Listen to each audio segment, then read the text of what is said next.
우리가 한 해에 자살을 하는 영혼들 그 숫자를 이야기들을 하는데요. 평균 34명 정도가 스스로 목숨을 끊고 있습니다. 너무 안타까운 일이죠. 근데 2019년도 통계로는 37명이에요. 최근 들어서 자살하는 숫자가 늘고 있다는 것입니다. OECD, 그러니까 조금 이제 경제적으로 산다는 그런 나라들 가운데서 우리가 항상 매년 지금 1위예요. 매우 심각한 상황입니다. 스스로 목숨을 끊는 사람이 세계에서 우리나라가 가장 많다. 남자가 여성들에 비하면 2.6배 정도가 자살 숫자가 많습니다. 그리고 최근 하나의 조짐이 뚜렷하게 드러나는데 70대 고령층의 자살률이 매우 높아지고 있다는 겁니다. 또 하나는 청년들의 자살률이에요. 22% 정도가 전해에 비해서 늘어났습니다. 코로나 기간 동안 많은 젊은이들이 코로나 블루라는 이런 삶의 낙심 또 우울 그리고 절망을 토로하면서 취업과 그리고 직장과 또한 앞으로의 비전에서 희망이 없다라고 생각을 하고 많은 그런 젊은이들이 자살을 시도하는 것들을 우리가 목도하고 있습니다. 또 하나 의미 있는 신호는 자살 유가족들의 어려움이에요. 자살한 가정에 그 주변 사람들이 매우 위험하다는 것입니다. 내가 막지 못했다. 나 때문에 이런 일이 생겼다. 부모는 자녀의 자살에 대해서 매우 힘들어합니다. 저도 이렇게 구목으로 있으면서 많은 자살 병사들을 보게 됐는데요. 제가 제일 힘들 때가 이제 자살한 병사를 내 눈으로 확인하고 그리고 그 다음부터 그 유가족들을 기다리는 시간들이에요. 부모님들이 한 분 한 분 도착을 하시면서 내 아들을 살려내라고 어떻게 이런 일이 있을 수 있느냐고 완전히 그냥 모든 것을 다 이렇게 잃어버린 그 부모님들의 마음 아무것도 해줄 수가 없어요. 부대에서는 목사님이 가셔서 한번 좀 그분들을 만나주시면 좋겠다 하지만 저도 뾰족한 수가 없습니다. 같이 울어드리는 일밖에 없더라고요. 이런 자살 유가족들 그분들이 전염병처럼 자살을 계속하는 거예요. 이게 지금 최근 들어서 8.3배가 높아지고 있습니다. 왜 자살을 하는가? 원인은 여러 가지로 살펴볼 수 있는데 무엇보다도 정신적인 문제입니다. 자살은 우울증과 깊이 연결이 되어 있습니다. 그리고 이 우울증은 유전적으로 부모에게서 대물림을 받는 것으로 그렇게 학자들은 결론을 내놓고 있습니다. 그러니까 우리가 정말 그리스도인이기 때문에 이런 문제에 대해서는 예외다. 절대 그렇지 않더라고요. 많은 자살자들의 종교가 기독교예요. 그건 뭐냐 하면 그만큼 기독교 숫자가 사회 안에 많다는 것이기도 하지만 교회가 신앙 훈련 가운데 이 문제를 제대로 다루지 않았다는 것입니다. 늘 금기사항으로 가룟 유다가 자살한 것에 대해서 지옥 같다라고만 이야기를 하지, 우리가 가룟 유다 못지않게 인생의 절망 때문에 힘들어하는 것을 교회가 직접 눈으로 이렇게 들여다보려고 하지 않는 것이죠. 그리고 값싼 복음, 그리고 괜찮다, 잘 될 거다, 그리고 전혀 힘이 나지 않는 힘내라는 말, 이런 것 때문에 교회를 나와도 나는 정말 이 마음을 어떻게 할 수가 없구나 하면서 걸어가는 그 뒷모습들을 볼 수 있습니다. 자살의 원인 가운데는 경제적인 생활고도 크게 차지합니다. 아무래도 일정 정도의 수익이 있어야 그것을 가지고 인간의 존엄성을 지키면서 살아갈 수 있는데, 그것마저 안 될 때 내가 살아서 뭐하나 하는 그런 마음들을 갖게 되는 겁니다. 그리고 또 하나는 육체적인 질병들입니다. 이것이 너무 고통스럽기 때문에 내가 이 고통을 끝내는 방법은 자살밖에 없다, 이런 내적인 결론을 스스로 내리고 마는 것입니다. 죽고자 하면은 죽을 이유가 100가지가 된다, 그런 말이 있어요. 살고자 하면 살아야 할 이유도 100가지가 넘는다, 그렇게 또 말할 수도 있겠죠. 사람이라는 말, 사람, 이것은 살다라는 동사에서 나왔습니다. 우리는 사람입니다. 살아야 합니다. 살아야 합니다. 그런데 어떻게 살 것인가? 막막합니다. 살아야 할 이유가 없다라고 생각을 하는 우리의 주변 영혼들, 내 가족들, 그리고 우리 교우들, 이 시간 우리가 내가 왜 살아야 하는가, 살아야 할 이유에 대해서 주님은 이렇게 사도 바울의 빌립보서를 통해서 말씀을 주고 계십니다. 우리 같이 한번 따라합시다. 너희를 위하여 더 유익하리라. 오늘 본문 24절에 보면은요, 내가 육신으로 있는 것이 너희를 위하여 더 유익하리라. 자살을 하는 사람들의 생각을 우리가 들여다보면은 내가 주변 누구한테도 유익한 사람이라는 생각이 안 든다는 거예요. 나는 그냥 사람들에게 골칫덩어리다, 쓸모없는 존재다, 가치 없는 존재다, 이렇게 생각을 합니다. 그런데 이것은 하나님이 주시는 음성이 아닙니다. 사탄이 주는 음성입니다. 사탄은 우리에게 늘 너 같은 게 살아서 뭐하냐, 죽어라, 죽어라, 그렇게 악마의 음성으로 다가오는 거예요. 그러니까 많은 자살자들의 그 마음을 우리들이 이해해 볼 필요가 있는데요. 정신적인 문제가 있다고 그랬잖아요. 유전학적인 형질이 있다라고 말씀을 드렸습니다. 이 자살을 시도하는 그런 우리 현대인들의 마음 깊은 곳에는 너는 살아서 뭐 하겠냐, 너 같은 건 죽어도 싸다, 죽어라, 죽어라, 악마의 음성이 들려온다라는 거예요. 제가 그런 병사들과 계속 24년을 살았잖아요.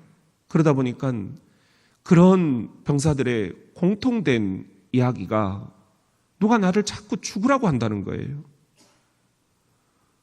혹여라도 우리 자녀들 가운데 또 성도들 가운데 그런 소리가 들려온다면 그것은 하나님이 주시는 음성이 아닙니다. 사탄이 우리를 향해서 악마의 음성으로 오늘 또 다가오는 것입니다. 에덴 동산을 보면 잘 알 수 있어요. 에덴 동산에는 두 개의 나무가 있었어요. 하나는 생명나무였죠. 영원히 살리라. 생명나무의 열매를 먹으면 영원히 살리라. 그런데 또 하나 선악을 알게 하는 나무가 있었어요. 우리가 흔히 선악과다 그렇게 이야기를 하죠. 이 과라는 것은 열매잖아요. 이 선악을 알게 하는 나무의 열매를 먹으면 너는 정령 죽으리라. 영원히 죽으리라. 하나님이 그렇게 두 개의 나무를 에덴 동산에 세워놓으시고 네가 선택해야 한다. 아담과 하와에게 자유의지를 주셨어요. 이게 중요합니다. 우리의 자유의지. 우리가 인간으로서 생명나무를 선택할 것이냐, 선악을 알게 하는 나무를 선택할 것이냐, 하나님이 우리들이 자유롭게 선택할 수 있는 그런 의지를 주셨다라는 것입니다. 어떤 것을 선택할 것인가? 하나님 탓을 해서는 안 된다라는 것입니다. 오늘 또 우리는 하나님은 생명나무 열매를 먹고 너는 반드시 살아야 한다. 사탄은 그거 하나님이 자기처럼 되는 것을 싫어하셔서 너에게 그렇게 말씀하시는 거야. 여기 선악을 알게 하는 나무의 열매를 먹으면 너도 하나님처럼 될 수 있어. 그런데 이 선악과는 영원히 죽는 나무였습니다. 사탄이 속이는 거예요. 사탄은 그렇게 음흉하게 우리를 죽음의 길로 이끄는 것입니다. 하나님의 음성을 들을 것이냐, 사탄의 음성을 들을 것이냐, 이것이 바로 우리의 선택에 달려 있습니다. 사도 바울, 그는 지금 로마 감옥에 갇혀 있습니다. 대단한 자존심의 상처예요. 하나님을 누구보다도 잘 안다라고 생각하고 율법학자들 가운데 정통으로 공부를 했어요. 가말리엘 문화다. 그러면 지금 같으면은 서울대 명예교수 정도 되는 분이에요. 구약에 대해서는 통달을 한 사도 바울이에요. 그리고 그가 예수를 만나서 전향을 하는 거죠. 인생을 바꾸는 거예요. 근데 이 전향 사건 때문에, 회심 사건 때문에 사도 바울은 구약을 통달하면서 맺었던 그 네트워크, 그 인간관계 속에서도 왕따를 당합니다. 그러나 아직 예수를 믿는 사람들이 자기를 사도로 인정을 안 합니다. 목사로 인정을 안 합니다.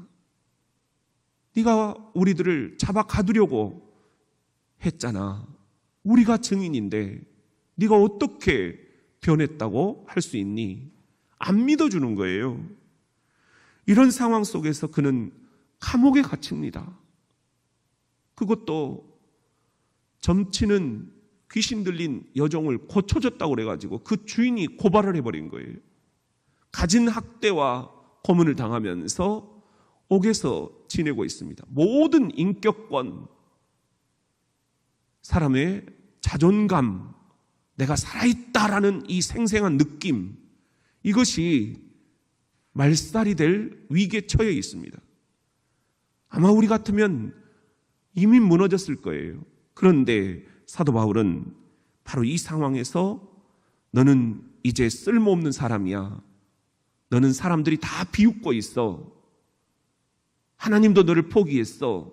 사탄의 음성을 선택하지 않습니다. 선악의 나무 열매를 먹지 않습니다.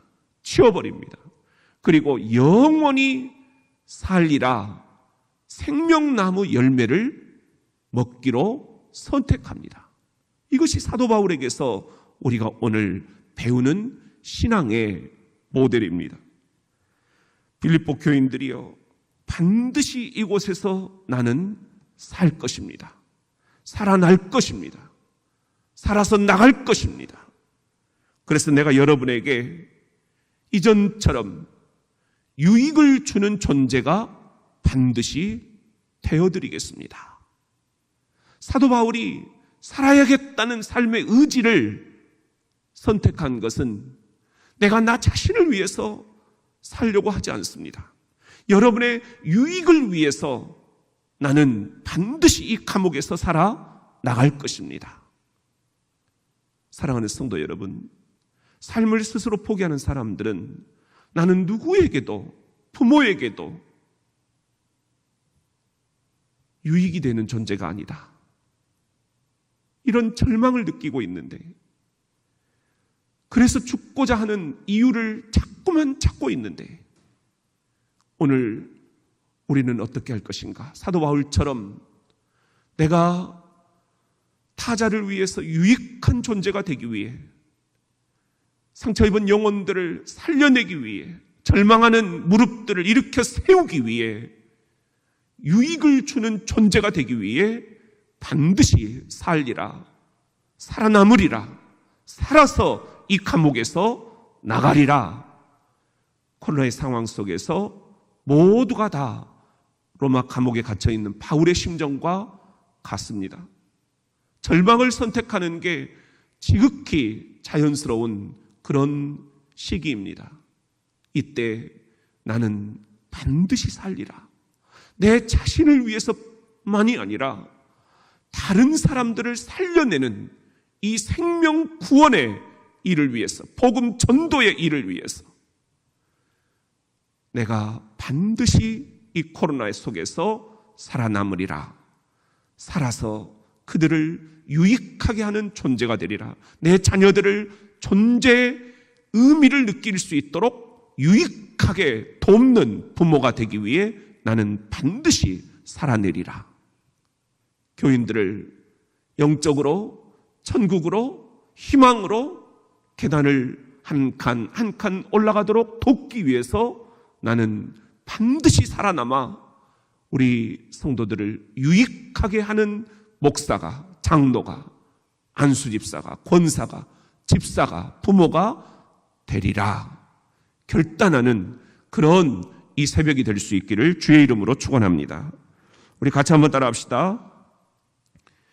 기쁨을 위하여 살아야 한다. 오늘 25절에 보면은 내가 살 것과 그랬어요. 너희 믿음의 진보와 그랬어요. 그리고 세 번째는 기쁨을 위하여 너희 무리와 함께 거할 이것을 확실히 아노니, 이렇게 사도 바울이 편지를 보내고 있습니다. 자살을 시도하는 사람들, 왜 그런 생각을 하느냐? 두 번째 이유는 내가 주변에 근심거리가 되었다, 이렇게 생각을 하기 때문입니다. 가정 안에서 웃음기가 사라져버린 게 다 나 때문이다. 나만 이 집에서 사라져버리면, 아니 내가 사라져주면 엄마 아빠의 웃음이 다시 회복될 것이다. 형제 자매들이 다시 오손도손 웃으면서 살게 될 것이다. 나만 사라진다면. 이것 또한 사탄의 소리입니다. 누군가에게 내가 근심을 주는 존재다. 너 때문에 집안이 다 힘들다. 지금 네가 그렇게 돈을 다 잃어버리고, 네가 그렇게 가정을 다 힘들게 하고, 네가 그렇게 엉망으로 살기 때문에 이 집이 이 꼴이 돼버렸다. 너는 근심거리다. 이 집안의 골칫덩어리다. 사탄이 그렇게 자꾸만 주입을 시키는 거예요. 그러니 너는 살 가치가 없다. 살아야 할 이유가 없다. 너는 죽어야 된다. 죽어라. 죽어라. 근데 이것은 절대 우리가 먹어서는 안 되는 열매입니다. 이것이 바로 사탄이 주는 그런 유혹의 열매입니다. 하나님은 우리에게 정반대로 말씀하셔요. 아들 예수 그리스도를 이 땅에 보내시고 요단강가에서 요한에게 세례를 받게 하시면서 그때 예수님이 순종하며 세례를 받으셨을 때 하늘에서 들려오는 소리, 하나님의 소리, 그것은 뭐였습니까? 이는 내 사랑하는 아들이요 내가 기뻐하는 자라. 할렐루야.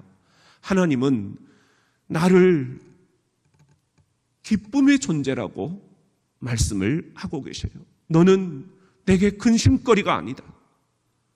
네가 지금 이렇게 어렵게 지금 시기를 보내고 있지만 너 때문에 모두가 힘들다 생각해서는 안 된다. 나는 아빠다. 그거 외에 다른 거 필요 없다. 나는 엄마다. 이것보다 더 소중한 단어는 없다. 너는 내 아들, 너는 내 딸. 너는 근심을 주는 존재가 아니라 너는 우리 부모에게 기쁨을 주는 존재다.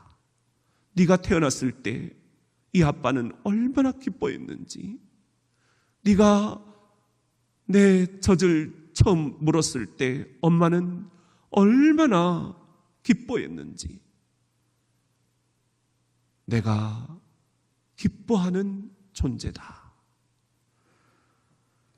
이것이 우리가 살아야 할 이유입니다. 사도 바울은 내가 살 것과 내가 반드시 이 감옥에서 살아서 나가겠다라는 거예요. 그리고 믿음의 진보, 너희들의 믿음이 이제 후퇴하지 않고 진보할 수 있도록 내가 나가서 너희들을 가르치겠다는 거예요. 그리고 또 하나, 기쁨을 위하여, 기쁨을 위하여. 근심이 아니라 기쁨을 너희들에게 가득 심어주기 위해서 내가 반드시 살아나가리라. 여러분, 빌립보서는 기쁨의 책이라고 그랬죠. 그 어떤 어려움과 역경과 우리가 예기치 못한 삶의 상황들이 벌어졌다 할지라도 그것은 인생, 그것은 지극히 정상, 그것은 누구라도 있는 것입니다. 그런데 믿지 않는 이들이 절망 가운데 무너질 때 우리 그리스도인들은 오히려 기쁨을 주시는 하나님을 생각하면서 나도 사람들에게 기쁨을 주는 존재가 되기 위해 반드시 이 역경을 이겨내고 살아남으리라. 사도 바울처럼 그렇게 타자를 위해 기쁨을 주는 존재가 되기 위해 반드시 이 고난을 이겨내고 살아남는 예수 그리스도의 제자들이 되기를 주의 이름으로 축원합니다. 우리 같이 한번 따라합시다. 나는 이 가정의 자랑거리다. 26절에 보면은 내가 다시 너희와 같이 있으므로 그리스도 예수 안에서 너희 자랑이 나로 말미암아 풍성하게 하려 함이라. 자살을 시도하는 사람들의 세 번째 생각은 부모님이나 주변 사람들이 나를 자랑스럽게 생각을 안 한다라는 거예요. 그러니까 내가 살 가치가 없다. 죽어 싸다. 살 소망이 끊어져 버립니다. 지금 빌립보 교회는 사도 바울의 자랑거리입니다. 바울은 우리 교회 목사님이다. 이것이 빌립보 교회의 큰 자랑거리예요. 그 많은 개척한 교회들 가운데서 사도 바울이 가장 애틋하게 그리고 가장 정을 많이 주고 있는 교회가 우리 빌립보 교회다. 빌립보 교회 성도들은 그런 자긍심이 있었어요.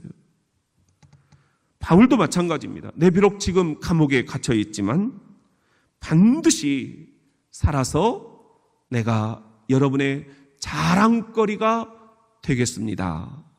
지금도 빌립보 교회가 너무 좋아요. 너무 생각만 해도 감사하고 기도할 때마다 기쁨이 샘솟아요. 이 빌립보 교회 반드시 내가 이 로마 감옥에서 살아남아 나가서 여러분의 자랑거리가 되어드리겠습니다. 이것이 사도 바울의 편지 내용입니다. 오늘 또 우리들 이 어두움의 시기를 보내면서 절망하는 사람들처럼 나는 우리 집안에 자랑이 못 된다. 자녀들이 혹여라도 그렇게 생각을 할 수가 있습니다.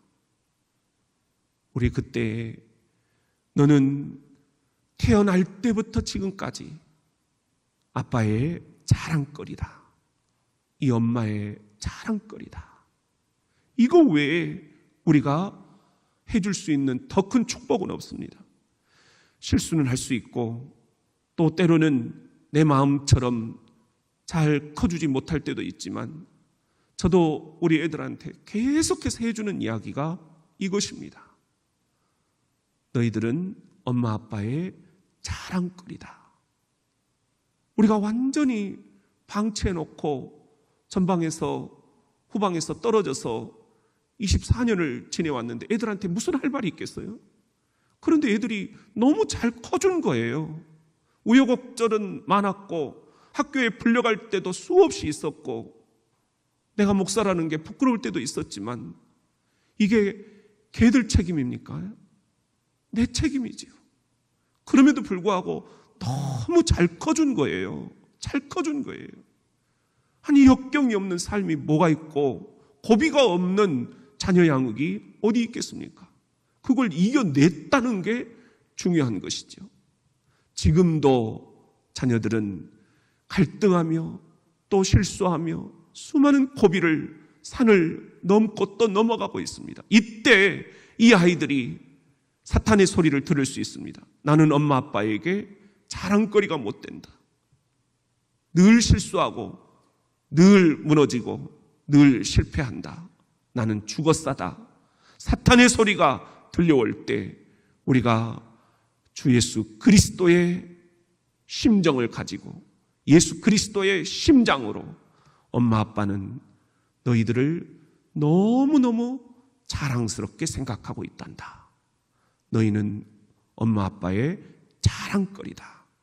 우리 그렇게 음성을 들려주므로 우리 모든 자녀들이 여러분 성도 한 분 한 분들이 이 코로나의 어둠을 뚫고 반드시 살아남아 모두의 자랑거리가 될 수 있는, 이 교회의 자랑거리가 될 수 있는, 민족의 자랑거리가 될 수 있는 그런 주 예수의 사람이 될 수 있기를 주의 이름으로 축원합니다.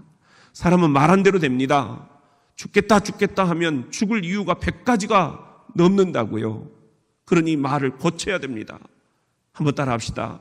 살겠다 살겠다. 말로 살겠다라고 계속해서 선언해야 됩니다. 사도 바울처럼 내가 살 것과 반드시 내가 살리라. 에덴 동산의 생명나무 열매를 먹고 영원히 사는 길을 선택하리라. 나는 살겠다 살겠다. 살겠다 하면 살아야 할 이유가 100가지가 넘게 손에 꼽힙니다. 언어는 바뀌어야 됩니다. 이 자살을 시도하는 사람들의 생각이 잘못되어 있습니다. 세상에 나 혼자다라고 생각을 하거든요. 그런데 조금만 바꿔보면 주변에 도울 수 있는 사람들이 꼭 있습니다.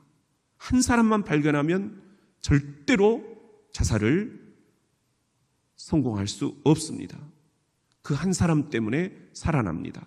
여러분이 그 한 사람이 되어주실 수 있습니다. 죽겠다, 죽겠다. 늘 그런 생각에 젖어 있는 이 자살을 생각하는 사람들, 인지치료라고 그러죠. 생각치료가 필요한데 어떤 생각이냐? 우리 한번 따라해 봅시다. 죽겠다, 죽겠다.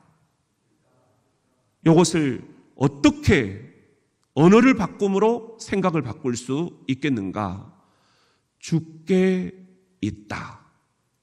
이렇게 바꿔야 돼요. 한번 따라 합시다. 죽게 있다. 죽겠다, 죽겠다가 아니라 우리의 희망이, 우리의 생명이, 우리의 부활이 죽게 있다. 죽게 있다로 바꿈으로써 언어를 바꾸니 생각이 바뀌고 생각이 바뀌니 모든 우리의 삶이 바뀌는 그런 놀라운 역사가 우리 대전장로교회 안에 사랑하는 우리 장로님과 권사님과 안수집사님과 집사님들, 성도님들, 자녀들, 청년들 위에 오늘 이 새벽 강력하게 임할 수 있기를 예수의 이름으로 선언합니다.